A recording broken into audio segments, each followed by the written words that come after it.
D'abord, question simple. Pourquoi Parménide et pourquoi êtes allé vous chercher l'école présocratique et en quoi ça vous a apporté une réflexion? Ça, c'est à titre en dehors du sujet. Et la deuxième, qui est un peu celle de dialogue de Platon, c'est comment réconcilier l'élite et le peuple?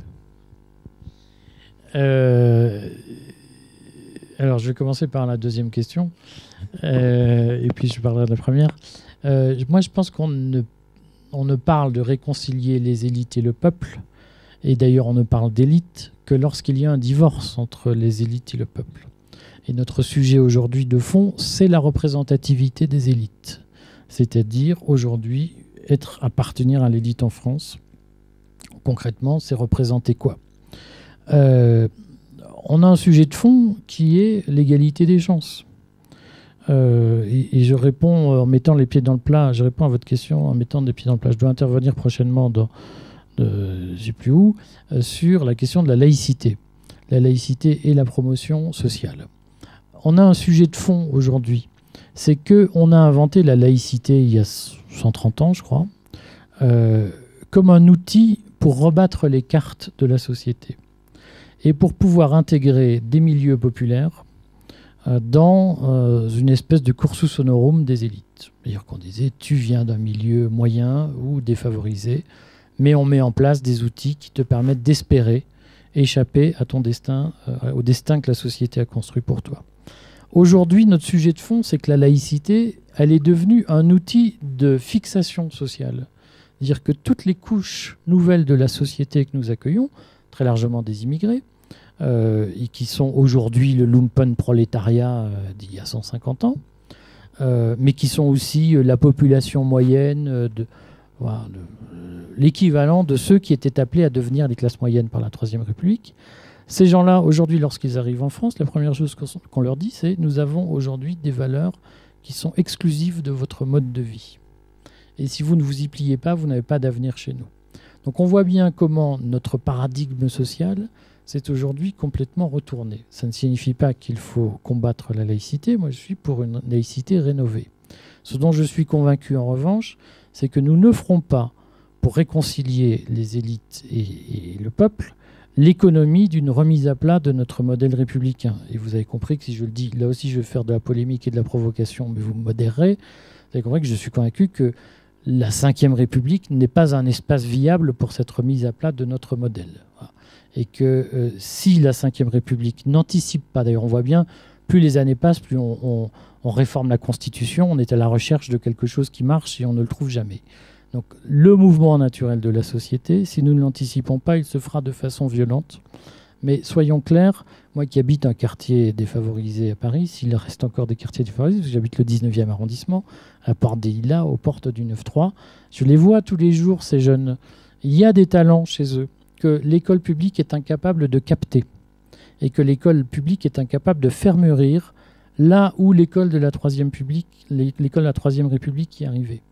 Ne nous leurrons pas, on ne pourra pas maintenir ce déséquilibre social très longtemps. Il y a aujourd'hui une violence dans les rapports sociaux qui ne tardera pas à devenir problématique. De ce point de vue, il faut que nous acceptions une remise à plat de nos fondamentaux. Et il faut, je vais faire là encore de la provocation, je vais durcir le trait, mais il faut, comme les élites de l'Empire romain étaient polythéistes et ont dû accepter et prendre acte un jour de l'existence d'une religion monothéiste dans le peuple de l'Empire. Et ça a été un choc culturel profond.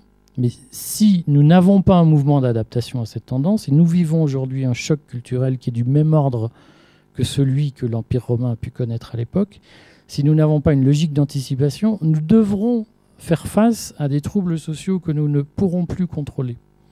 Et nul ne sait comment ils vont évoluer. Moi qui ai des racines belges, des racines flamandes, je vais souvent en Belgique, j'écoute ce que dit le petit peuple flamand qui est de ma famille. Je vous assure qu'il y a des montées de forces obscures en Europe. Nous les vivrons en France. Et si nous ne réagissons pas, si nous n'acceptons pas une remise à plat de notre modèle, nous vivrons une situation de tension extrême qui risque de nous déborder.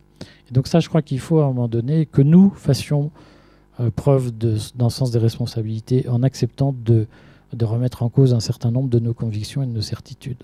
Sur Parménide, c'est un complément de ce que je dis, puisque si vous lisez le Parménide de Platon et si vous lisez les quelques restes, les quelques vestiges que nous avons gardés de Parménide, vous savez que Parménide avait plusieurs idées tout à fait remarquables, dont une essentielle était qu'on ne peut faire d'unité qu'à partir de la multiplicité, et qu'il n'y a pas d'unité dans une société sans une diversité de ses membres, et que la diversité est la source de l'unité. Et c'est le sens de Parménide, c'est de dire, mais chers amis, utilisez donc la diversité que vous avez autour de la main au lieu de rechercher une normalité. Oui, j'ai eu un certain nombre d'homophonies qui sont venues à l'esprit, c'est-à-dire que vous avez parlé d'éthique de la délibération, et chez moi, ça s'est associé à la théologie de la libération, qui serait assez d'actualité avec le pape argentin. Medef parlant de libéralisme, ça me paraît logique, mais parlant de libération, ça me paraît plus questionnant. Alors j'aimerais savoir comment vous situez dans votre discours, effectivement, la contrainte des actionnaires avec forcément 2 chiffres pour ce qui leur est délivré, et puis le fait de cette participation générale qui m'évoque un peu Rocard dans sa jeunesse. C'était ma première question. Et puis la deuxième question, c'est cette espèce d'agitation brownienne que vous décrivez comme liquide me fait beaucoup penser quand même à la contradiction qu'il y a avec un mouvement dont on pourrait penser qu'il est collectif, et le fait qu'on voit très bien émerger chez toutes ces générations formées à des relations Internet extrêmement mondialisées, qui en font des gens très individualisés. Hein, c'est un peu les 2 réflexions qui me viennent lorsque j'écoute votre provocation. Alors d'abord, théologie de la libération. Comme vous savez, le nouveau pape n'est pas un adepte de la théologie de la libération. En revanche, c'est un jésuite. Et il y a quand même quelque chose de très intéressant dans la compagnie de Jésus qui s'appelle la casuistique. Et je suis quand même assez convaincu que le bon dirigeant de demain, il sera un minimum rompu à la casuistique, et il sera capable, face aux multiples contraintes auxquelles il est soumis, de se dire, d'essayer de tracer son chemin moral entre tous les rochers, tous les écueils auxquels il est exposé.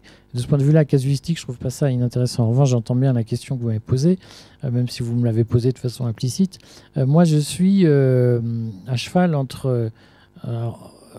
je répondrai sur le MEDEF. Moi, je suis à cheval entre un libéralisme tendance Tocqueville et la profonde conviction qui est totalement passée de mode, mais qui reviendra, que moi, j'ai grandi à l'étranger. Moi, je suis un Français de l'étranger. Moi, je suis un Français de Liège, en Belgique, qui est la dernière ville francophone avant le monde germanique. J'avais une grand-mère qui avait survécu à 2 invasions allemandes.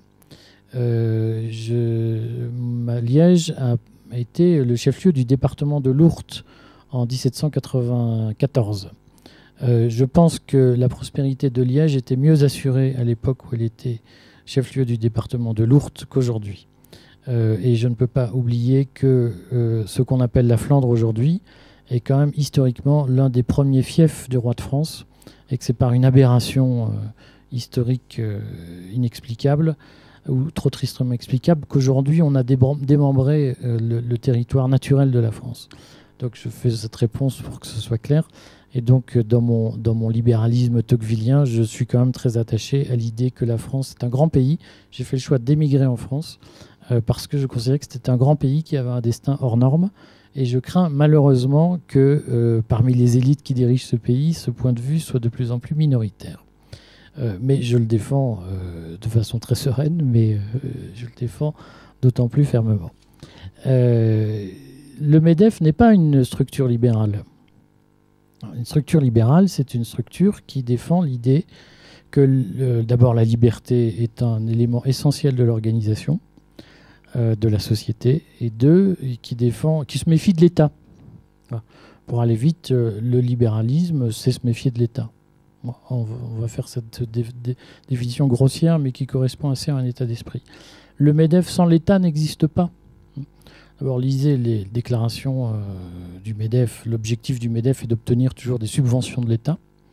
Et le MEDEF incarne un grand patronat qui est fondamentalement à la tête d'entreprises qui sont souvent des ex-nationalisées ou des entreprises qui ne peuvent pas exister sans une réglementation d'État qui les protège. Ouais, j'ai beaucoup fréquenté le MEDEF, j'y ai jamais vu d'entrepreneurs. C'est-à-dire de gens qui s'y mettent. J'ai vu souvent autour de la table au MEDEF, il y avait beaucoup plus d'énarques que de gens du privé. Et c'était des gens qui étaient passés dans le privé, dans des grandes entreprises, parce que voilà, c'était comme ça, c'était l'élite. Mais ce sont des gens qui n'ont jamais su ce qu'était vendre un produit innovant à une population qui n'en veut pas. Donc c'est pas des entrepreneurs. Et le MEDEF a été inventé en 1945 par De Gaulle pour gérer le paritarisme. Et il exerce très bien sa mission, il gère le paritarisme. Mais le MEDEF ne propose jamais une négociation sans intervention de l'État. La sécurisation de l'emploi, dont on nous dit qu'elle a un accord historique, elle a été entièrement cadrée et arbitrée par l'État. Moi, j'appelle pas ça du dialogue social. En Allemagne, on fait du dialogue social. La loi fondamentale de 1949 en Allemagne interdit à l'État d'arbitrer les rapports sociaux. Donc, en Allemagne, si les patrons et les salariés ne se mettent pas d'accord, l'État ne bouge pas une oreille, ni un petit doigt. En France, toutes les négociations se font d'abord par une réunion qui se fait ou à Matignon ou à l'Élysée pour cadrer le contenu de la négociation et le contenu de l'accord. Donc moi, je n'appelle pas ça du libéralisme. Je pense que les salariés de ce pays vivront bien mieux lorsque l'État arrêtera de mettre son nez partout. Et de vouloir tout réglementer. Alors maintenant, on va faire des réglementations dans tous les sens. On est obligé maintenant d'avoir un alcotest dans sa voiture. Vous avouerez quand même que c'est extravagant. Aujourd'hui, il n'y a plus un espace de la vie quotidienne qui ne fasse pas l'objet d'une réglementation. Souvenez-vous, quand on allait au marché, quand on était gamin, je suis un peu plus vieux que vous, donc vous ne m'en voudrez pas de vous évoquer des souvenirs d'antan, mais il y avait par exemple des poulets vivants. Moi, j'adorais aller au marché quand j'étais gosse, qu'on voyait des poulets vivants, on voyait des poulets que le marchand de poulets venait de tuer. On n'a plus le droit de faire ça, parce que la réglementation communautaire l'interdit. Est-ce que vous pouvez me dire pour quelle raison un marché au fin fond de la Provence fait l'objet d'une réglementation communautaire? Bon, moi, je ne comprends pas. Voilà. Ou je ne comprends que trop bien, c'est-à-dire qu'en effet, on a obligé les gens à acheter leurs poulets dans des centrales d'achat. Mais moi, je ne comprends pas. Le MEDEF et lui-même, pendant des années, ont participé très fidèlement et très sérieusement à la rédaction d'un code du travail de 4500 pages ou 5500 pages aujourd'hui. Je n'appelle pas ça du libéralisme. Voilà. Je pense qu'il y aura beaucoup plus de prospérité dans ce pays quand pour devenir chef d'entreprise, on n'aura pas besoin de faire 10 années d'études de droit pour être sûr qu'on ne commet pas, à chaque fois qu'on met un pied dans son entreprise, une infraction au code du travail, à je ne sais quel code de la concurrence, etc. C'est ça aujourd'hui la vie du chef d'entreprise. Dès qu'il fait un geste dans son entreprise, il est susceptible de se faire aligner par l'inspection du travail parce qu'il n'a pas satisfait à des obligations, mais dont on n'imagine même pas qu'elles puissent exister. Voilà, je vous dis ça pour répondre amicalement à votre réponse à ma provocation. Vous êtes dans le rôle du grand Yaka. Et du coup, je vais vous demander, mais comment? Parce que, soyons concrets, soyons marxistes, par exemple. Il y a de la... marxien. Ouais, non, même marxiste, allons-y. Il y a du rapport de force, il y a de la conflictualité, il y a du rapport de domination. Et ce que vous nous dites, que j'entends bien, qui m'est sympathique, disons que je plaide pour ça dans la gestion de l'université, par exemple, puisque moi je suis universitaire. Mais pour quelle bonne raison ceux qui tiennent le manche accepteraient-ils de partager ce pouvoir? Je veux dire, quel est, de votre point de vue, alors je comprends bien, on peut prendre le problème à la racine, c'est à l'école, il faut déjà commencer par changer de mentalité, là, ça c'est une partie de votre réponse, mais allez voir frontalement quelqu'un qui est dans un poste de responsabilité et lui dire écoute Coco, t'es gentil, mais tu sais maintenant l'avenir, machin. Et puis alors avec les gens que tu as recrutés là, tu sais, ils sont tous habitués à avoir une certaine forme d'horizontalité et d'égalitarisme dans la prise de décision. Voilà. Quels sont les vecteurs non seulement de prise de conscience, parce que c'est pas le tout d'écouter comme on le fait ici, mais de se dire bah ouais, et alors quel est l'aiguillon qui m'obligerait à appliquer cela? Qu'est-ce qui va me convaincre que je vais y gagner quelque chose ou pas? Parce qu'il y a un moment, ça s'appelle descendre de son piédestal. Et pourquoi on descendrait? Dans les 5 heures qui nous restent, nous pouvons entamer cette discussion. Non, je crois que il y a un point précis, c'est que moi, je n'imagine pas que les gens le fassent spontanément. En revanche, s'ils sont un minimum rationnels, s'il paraît qu'il y a une rationalité économique, s'ils sont un minimum rationnels, ils mesurent le risque auquel ils s'exposent à ne pas le faire, ou ils peuvent mesurer le risque auquel ils s'exposent à ne pas le faire. Et c'est vrai que nous avons une vieille tradition d'ajustements brutaux, réguliers, de notre ordre social, et peut-être qu'il y a des gens qui peuvent se dire je ne vais pas m'exposer au risque d'être victime d'un ajustement brutal, donc je préfère anticiper, je gère mon risque par la prévention. Et c'est pour ça que je pense que l'entreprise et le monde de demain ne sera plus un monde de règles, ce sera un monde de gestion de risque. Voilà. Et de gestion de la réalité par la prévention du risque ou la réduction du risque. Maintenant, on ne va pas faire d'idéalisme de bisounours entre nous. Concrètement, pour éviter le yaka et pour éviter de parler dans le vide, quels sont les moyens qu'on peut utiliser aujourd'hui pour poser les jalons d'une autre réalité? Je reviens aux États-Unis 1812. Il y a un blocus anglais. Que font les Américains, les citoyens américains, pour financer leur développement économique? Ils inventent l'action. L'action, c'est quoi? C'est chacun met au pot pour financer un projet.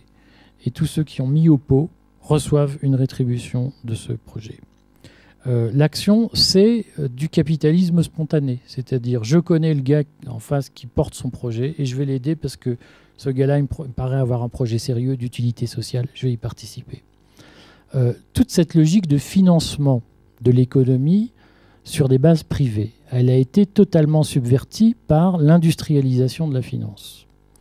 Et notamment par ce qu'on appelle l'intermédiation financière ou l'intermédiation bancaire. C'est-à-dire qu'aujourd'hui, il y a très peu de gens qui achètent des actions, et quand vous achetez des actions, vous êtes tellement éloigné du porteur de projet que vous ne savez pas qui c'est, etc. Bon. Et en réalité, l'essentiel de la finance aujourd'hui est contrôlé par les banques, qui font très bien leur métier. Hein, de ce point de vue, elles sont très profitables. Mais aujourd'hui, vous avez eu, d'une façon ou d'une autre, une industrialisation du développement économique, du financement du développement économique par des acteurs qui ont une position monopolistique. Si on acceptait par exemple, donner vie au crowdfunding, c'est-à-dire au principe du financement direct de micro-projets, parce qu'après on pourra, si vous voulez, discuter du financement des entreprises privées, mais aujourd'hui vous avez une possibilité de faire financer directement des micro-projets. Par exemple, on va dire, je veux créer ma boulangerie, j'ai besoin de 30 000 € pour créer ma boulangerie. Je vais créer 2 emplois très vite avec ça. Et 30 000 € aujourd'hui, je ne peux aller que vers une banque pour les trouver. Je ne peux pas lever d'actions sur le marché actions, ça n'a pas de sens. Je suis obligé de passer par une banque qui va me facturer son intervention et qui va mettre en place une logique qui m'obligera à consommer du frais bancaire pour exister, et qui va tout faire pour briser ma trésorerie et pour m'empêcher d'exister. Le crowdfunding, c'est quoi? C'est je sollicite par Internet des financeurs qui vont mettre chacun 1 000 €. Et avec 30 financeurs, je vais pouvoir créer ma boulangerie et les gars vont pouvoir suivre l'état de mes finances, l'état de ma trésorerie au bout d'un an, etc. Si je fais ça, je reviens à la logique du capitalisme des années 1810 aux États-Unis, c'est-à-dire le portage de projets collectifs par des gens qui ont envie que ça marche. Qu'est-ce qui bloque aujourd'hui l'émergence du crowdfunding? C'est une réglementation bancaire qui prévoit que lorsque un acteur dépasse 150 fournisseurs d'épargne dans un projet, il doit se faire requalifier profession financière et entrer dans toute une réglementation extrêmement contraignante. Aujourd'hui, il y a une barrière réglementaire établie par les banques pour éviter l'émergence d'un capitalisme populaire qui ne passe pas par l'intermédiation financière. Voilà une méthode technique totalement obscure, opaque pour 95% des Français, mais qui, si elle était mise en place, permettrait de modifier les termes de la prospérité économique. Parce qu'on s'apercevrait que les entrepreneurs qui ont aujourd'hui envie d'entreprendre, je suis sûr qu'il y a en France des millions de chômeurs qui se disent « mais moi, donnez-moi mon petit bidule et je le ferai fonctionner ». Ils ne peuvent pas parce qu'ils n'ont pas accès au crédit, parce qu'il existe des barrières réglementaires qui leur interdisent d'avoir accès à un crédit qui n'est pas facturé par les banques.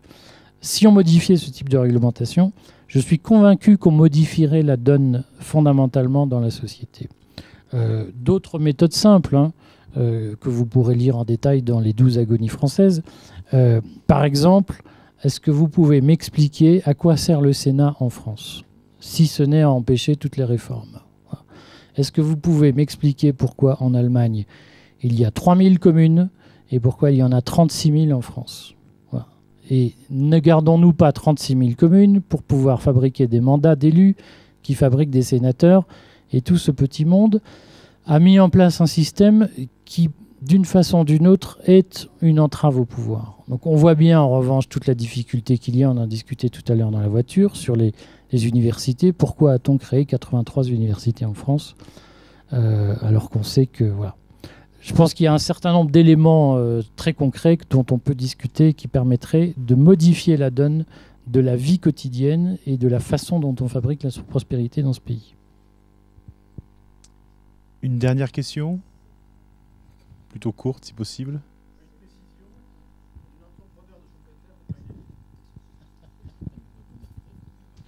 Non mais si on respecte...